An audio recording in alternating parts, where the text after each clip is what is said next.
இடமொருக்கு அவல் பொறி அஞ்சரப்பெட்டு ஜீ தமிழ் அம்மா கைவிடும் நேயர்களுக்கு கீதா மாமியின் அன்பான வணக்கம். இன்னைக்கு அம்மா கைவிடத்துல உங்களுக்காக பிண்டி சோலை எப்படி செய்யறதுன்னு சொல்லி தரேன். இதுக்கு தேவையான பொருட்கள் என்னன்னு பார்க்கலாம். வேக வைத்த கொண்டக்கடலை, வேக வைத்த கடலை பருப்பு, வெங்காயம், பட்டை, ஏலக்காய், பச்சை மிளகாய், இஞ்சி பூண்டு விழுது, சோலை மசாலா, மிளகாய் தூள், தக்காளி, எண்ணெய், உப்பு. இப்ப எப்படி செய்யறதுன்னு பார்க்கலாம். இந்த சோலை அதாவது கொண்டக்கடலை இதை நைட்டே நீங்க ஊற வச்சு காலையில இதை குக்கர்ல வேக வச்சிடணும். கொண்டக்கடலை பாத்தீங்கன்னா ரொம்ப ரொம்ப உடம்புக்கு நல்லது. இந்த கருப்பா இருந்தாலும் வெளுப்பா இருந்தாலும் கருப்புல இன்னும் கொஞ்சம் சக்தி ஜாஸ்தி. ஊற வச்ச கொண்டக்கடலைய காலையில எந்திரிச்ச உடனே நீங்க பல்ல விளக்கிட்டு இந்த கொண்டக்கடலையில இருந்து ஒரு 4 எடுத்து நீங்க சாப்பிட்டீங்கன்னா உங்களுக்கு எனர்ஜியும் கிடைக்கும், அதே நேரத்துல எதிர்ப்பு சக்தியும் நிறைய கிடைக்கும். அந்த அளவுக்கு இந்த கொண்டக்கடலையில சக்தி இருக்கு. தினம் நீங்க சாப்பிட்டு இது எப்படி இருக்குன்னு உங்க தேக ஆரோக்கியத்தை நீங்க காத்துக்கோங்க. இப்ப எப்படி செய்யறதுன்னு பார்க்கலாம். ஸ்டவ் ஆன் பண்ணிருக்கேன் நானு.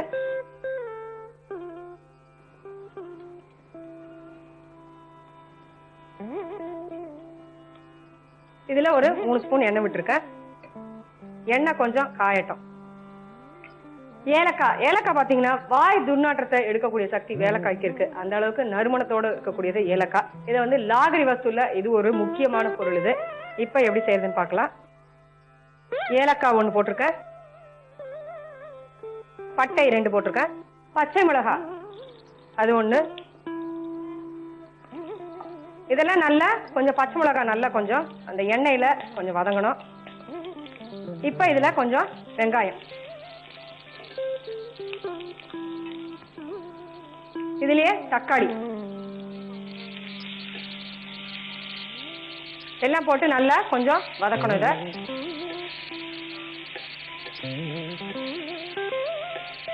இதுல கொஞ்சம் சீரகம் அதையும் போட்டிருக்க. நல்லா கொஞ்சம் அந்த சீரகம், வெங்காயம், தக்காளி, ஏலக்காய், பட்டை, பச்சை மிளகாய் எல்லாம் கொஞ்சம் நல்லா வதங்கணும். நல்லா வதங்கினோடனே நம்ம வேக வச்ச கொண்டக்கடலை இதை அதோட சேர்க்கிறேன் நானு. இதையும் நல்லா தக்காளி வெங்காயத்தோட நல்லா கொஞ்சம் வதக்கிக்கணும்.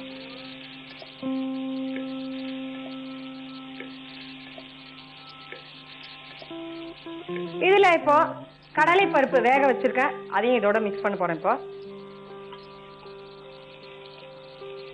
நல்லா இதையும் இந்த வெங்காயம், தக்காளி, கொண்டக்கடலையோட நல்லா இதை கலந்துடணும். நல்லா இது கொஞ்சம் கொதிக்கட்டும். இதுல நம்ம சென்னா மசாலா அதாவது கொண்டக்கடலை அதுக்கு தேவையான அளவுக்கு மசாலா, காரம் வேணுன்றவங்க அதுக்கு ஏற்ற மாதிரி போட்டுக்கலாம். அதே மாதிரி மிளகாய் தூள் அதுவும் 1 ஸ்பூன் போட்டிருக்கேன். கொண்டக்கடலை மசாலா 1 ஸ்பூன், மிளகாய் தூள் 1 ஸ்பூன், 2 போட்டிருக்கேன். இப்ப அதையும் நல்லா கலந்துக்கணும். இது எல்லாம் பாருங்க இப்ப நல்லா ஒன்னா சேர்ந்து வந்திருக்கு பாருங்க.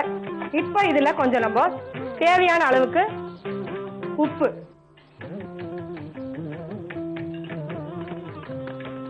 உப்பையும் போட்டுட்டு நல்லா இதை கலக்கணும்.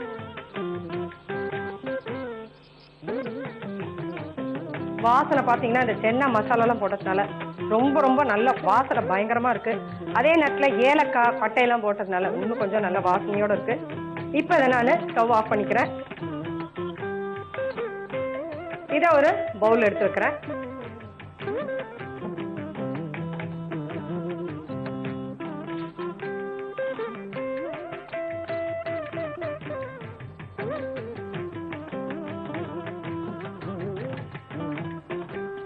மேல அலங்கரிக்க பச்சை மிளகாய் வச்சிருக்கேன். சுட சுட மணமணக்க உங்களுக்காக பிண்டி சோலை தயாரா எடுத்து இது எப்படி செய்யறதுன்னு திருப்பி உங்களுக்காக நான் சொல்றேன். வானலியில கொஞ்சம் எண்ணெய் விட்டுக்கோங்க. எண்ணெய் விட்டுட்டு ஏலக்காய், பட்டை, பச்சை மிளகாய், கீரின பச்சை மிளகாய் போட்டுட்டு அதெல்லாம் நல்லா பொரிஞ்ச உடனே அதுல கட் பண்ணி வச்சிருக்கிற வெங்காயம், தக்காளி போட்டு நல்லா வதக்கணும். அதுலயே கொஞ்சம் சீரகத்தையும் போட்டு நல்லா வதக்குங்க. நல்லா வதங்கின உடனே வேக வச்ச கொண்டக்கடலை அதையும் போட்டுட்டு கொஞ்ச நேரம் வதக்குங்க. அதுலயே வேக வைத்த கடலை பருப்பு அதையும் போட்டு நல்லா வதக்குங்க. நல்லா வதங்கின உடனே அதுல சென்னா மசாலா அதையும் போட்டுட்டு தேவையான அளவுக்கு உப்பும் போட்டு நல்லா எல்லாம் ஒன்னா சேர்ந்து வந்த உடனே அதை ஒரு பவுல்ல எடுத்து வச்சு மேல அலங்கரிக்க பச்சை மிளகாய் வச்சுட்டீங்கன்னா சுட சுட மணமணக்க உங்களுக்காக தயாராயிடுதா? இடமுருக்கு அவல் பொரி.